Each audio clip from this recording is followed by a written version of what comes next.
Assalamualaikum warahmatullahi wabarakatuh. Alhamdulillah.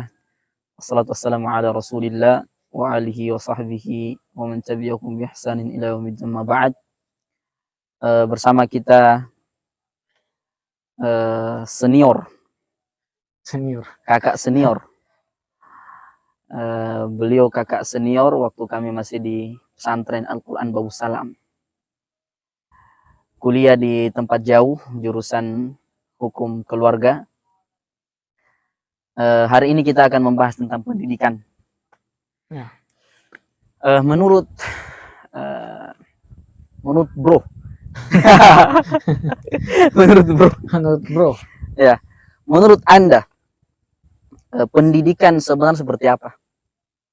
Ya, baik. Terima kasih atas pertanyaannya yang diberikan kepada saya. Pertanyaan ini sangat luar biasa karena kita membahas persoalan pendidikan itu. Kalau luar biasa, wow. Karena pendidikan itu kita memang seorang manusia itu harus punya pendidikan.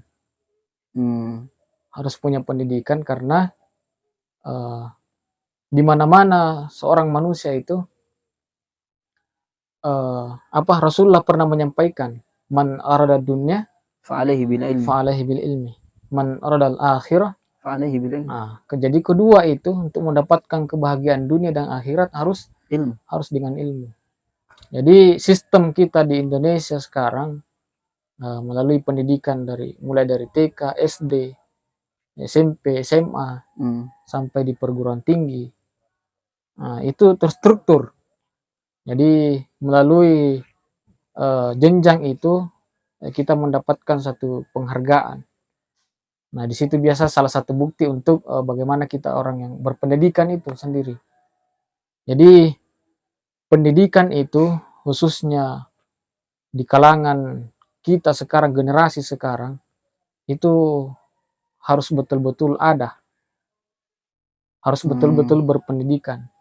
Yeah. Karena persaingan sekarang kita, khususnya kita generasi, itu sangat luar biasa.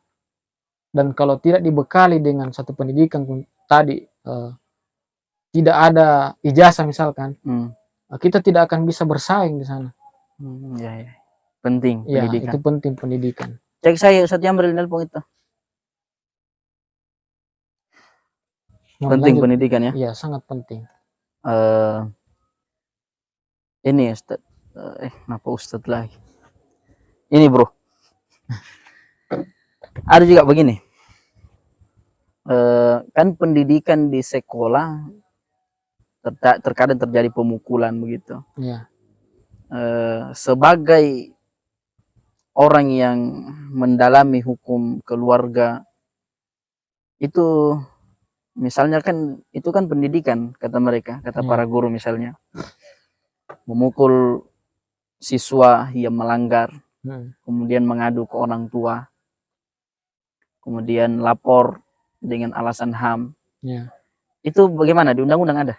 Iya, itu ada. Ada bahwa tidak boleh memukul. Tapi kira-kira begini, kira-kira itu bertentangan tidak dengan pendidikan yang seharusnya dalam agama, maksudnya itu kan bertentangan nantinya, itu bagaimana?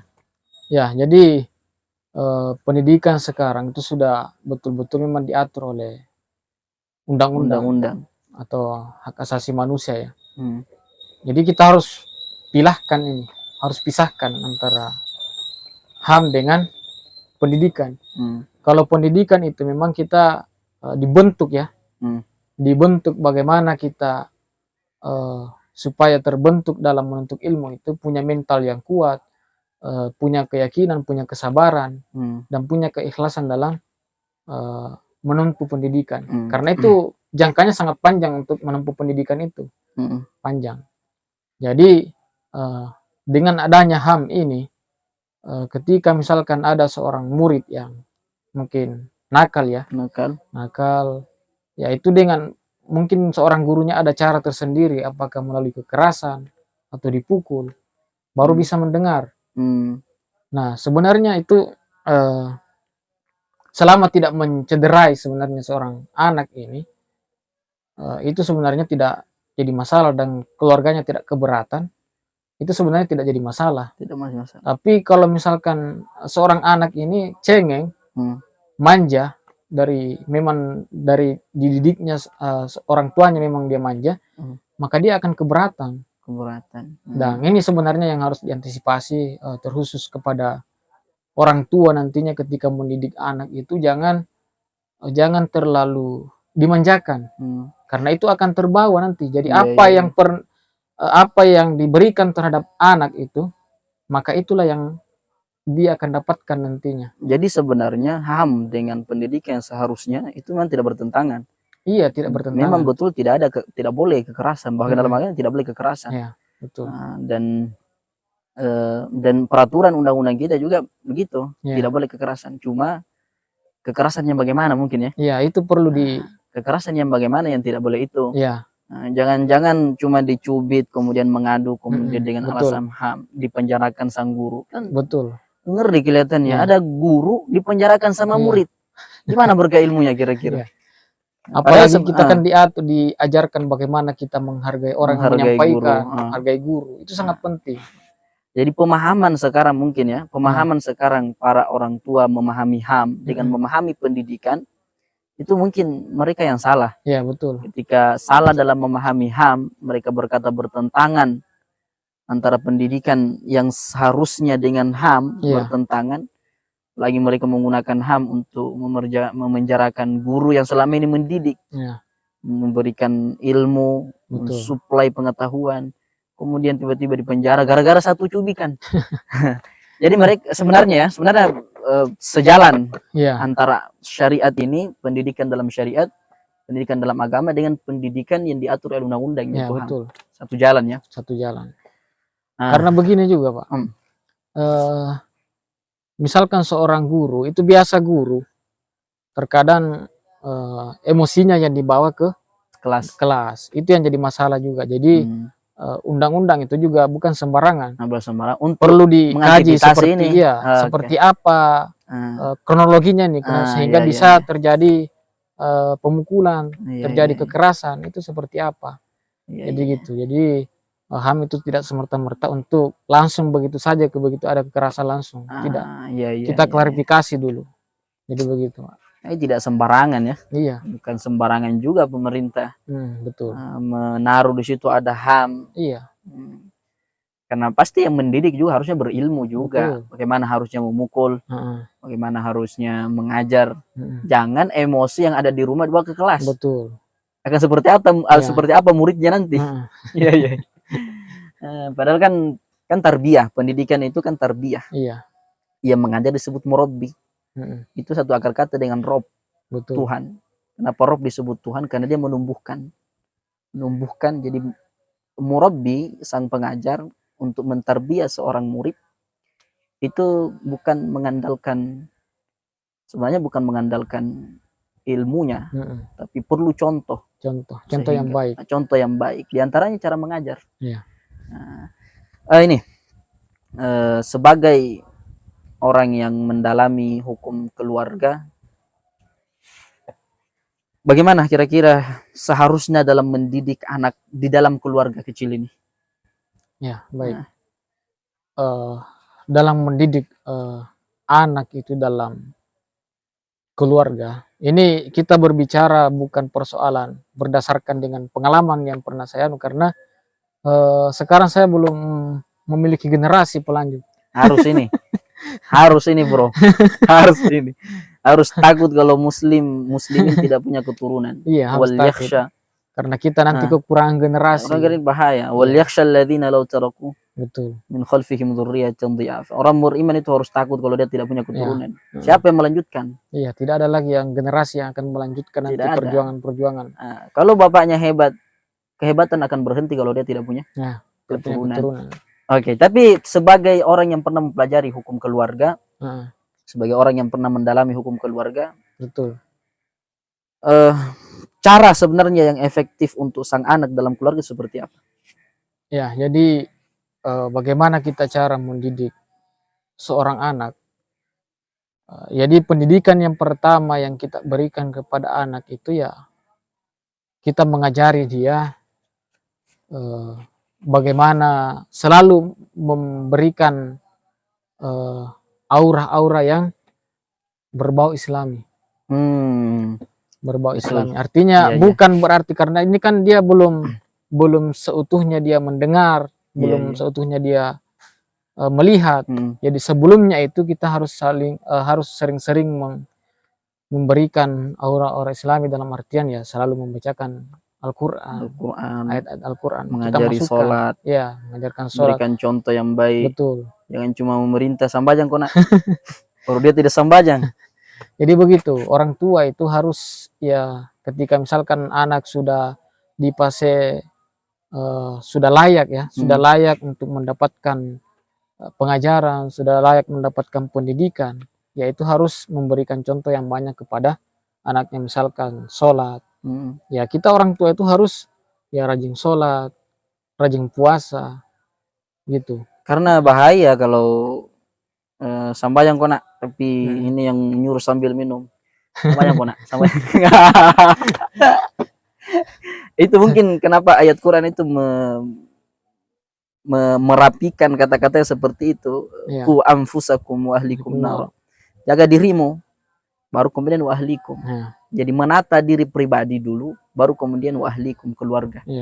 Karena ada kaidah, dalam oleh para ulama ini dalam mendidik. Orang hanya bisa memberi kalau dia punya. Betul. Saya punya uang 1.000, saya bisa berbagi 500. Dia 500, saya 500. Tapi coba kalau saya tidak punya uang kemudian mau berbagi, apa yang ingin saya bagikan? Begitu orang kalau memberikan sesuatu kemudian tidak punya, pasti tidak bisa memberi. Betul. Nah, pergi ke Sambajang nak. Tapi pergi ke Sambajang, barang itu tidak ada sama kita. Kita tidak sholat. Bagaimana kita mau bisa berbagi? Betul. Kita tidak punya barang itu. Baik, sebagai orang yang sudah berkeluarga ya. Betul. Kalau saya belum.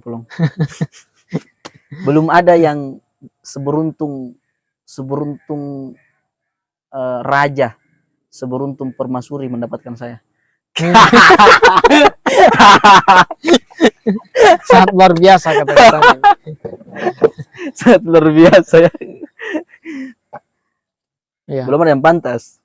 Nah, sebagai orang yang sudah berkeluarga. Tunggu dulu, kenapa bisa tidak pantas? Karena kan Nabi di Indonesia itu di umur 25 kalau tidak salah ya. Betul. 25. Sekarang umur Bapak ini sudah berapa? 25. Lebih dari situ berarti sudah termasuk bid'ah itu.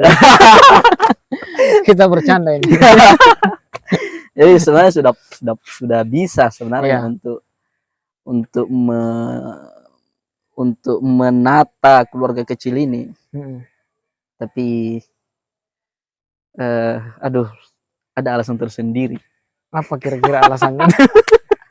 Belum laku. Jadi begini Pak.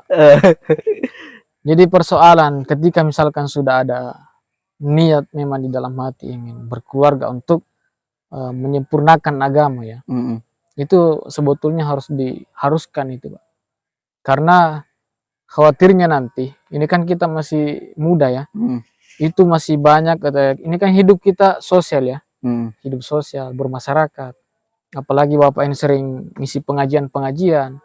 Ya itu nanti antisipasinya nanti ke depan. Ketika Bapak ini ngisi pengajian, lalu kemudian ada ukti-ukti villa yang datang menghampiri gitu. Itu takutnya nanti terjadi fitnah Pak. Itu. Jadi kalau betul-betul sudah ada niat untuk menyempurnakan agamanya, separuh dari agamanya ya itu harus disegerakan ya.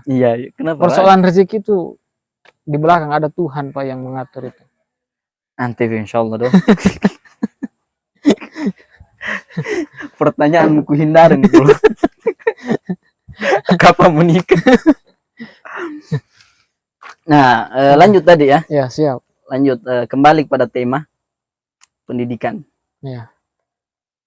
Tadi pendidikan seperti apa sudah, pendidikan dalam keluarga sudah. Kan sekarang orang tidak besar di keluarga. Betul. Orang Bahkan ada orang yang tidak tahu siapa orang tuanya. Karena sejak kecil mungkin ditinggal sama orang tuanya, akhirnya dia besar di neneknya atau di kakeknya, besar sama orang lain, besar sama orang yang tidak seharusnya orang itu memberikan pendidikan kepada anak di waktu kecil. Harusnya orang tuanya ya. Harusnya orang tuanya. Itu bagaimana kira-kira itu? Apakah kesalahan itu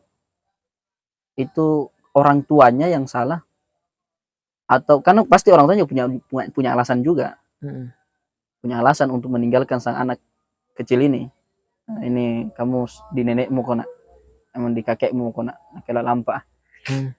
Itu kira-kira kalau seperti itu bagaimana? Kalau ada pendidikan yang bentuknya seperti itu bagaimana itu?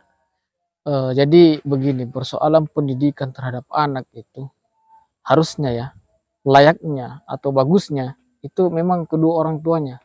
Karena memang ketika antara anak dengan orang tua itu memang ada energi, ada energi khusus yang memang betul-betul menyatu. Berbeda halnya dengan orang lain. Kalau orang lain kan yang mendidik dia, dia pasti beranggapan ini mungkin ya, ini kan bukan anakku, hanya cucu misalkan. Ya terserah dia mau jadi apa kan ke depannya.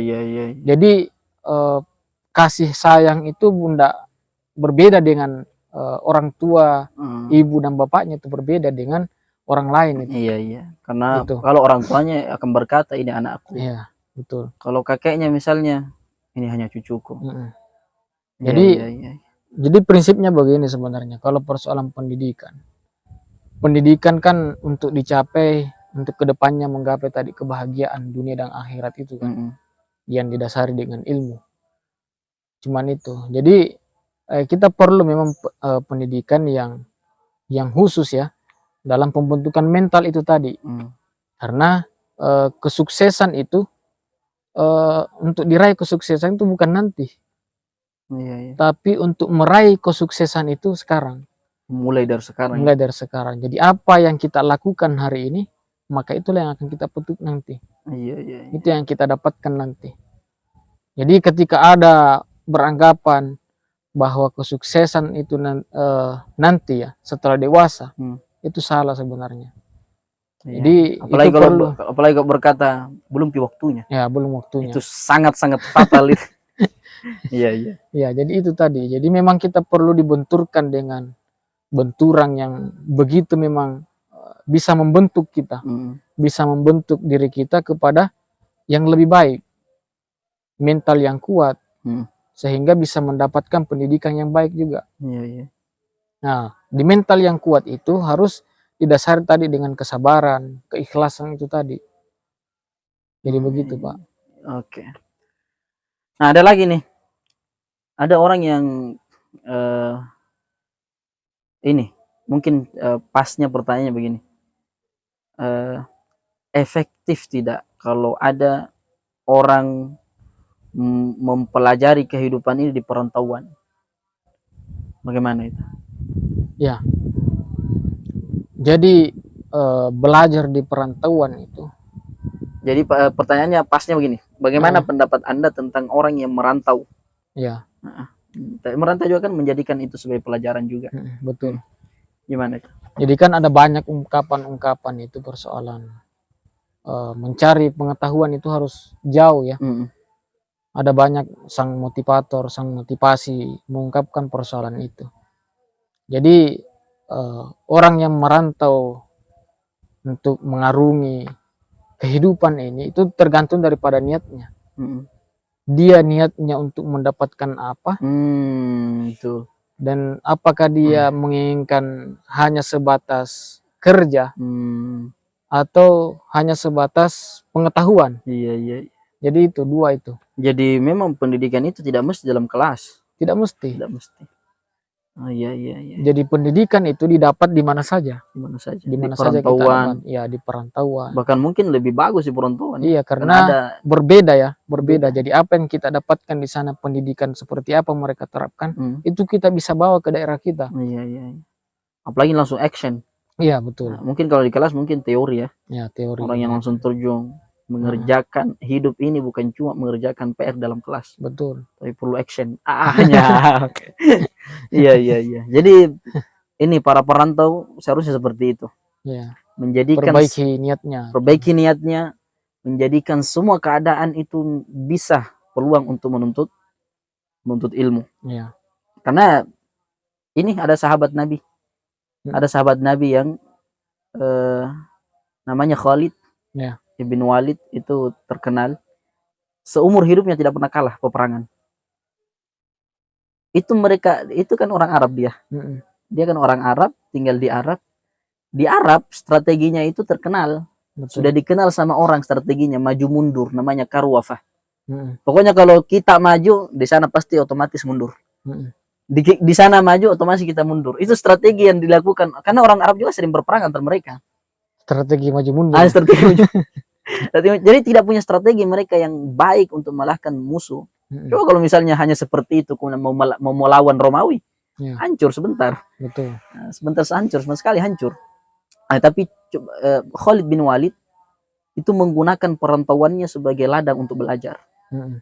Dia kalau disuruh pergi berdagang ke Romawi, ke Persia, bapaknya orang kaya, Walid itu, dia suruh anggotanya, pekerjanya, dipimpin oleh Khalid sang anak untuk membawa barang ke mana?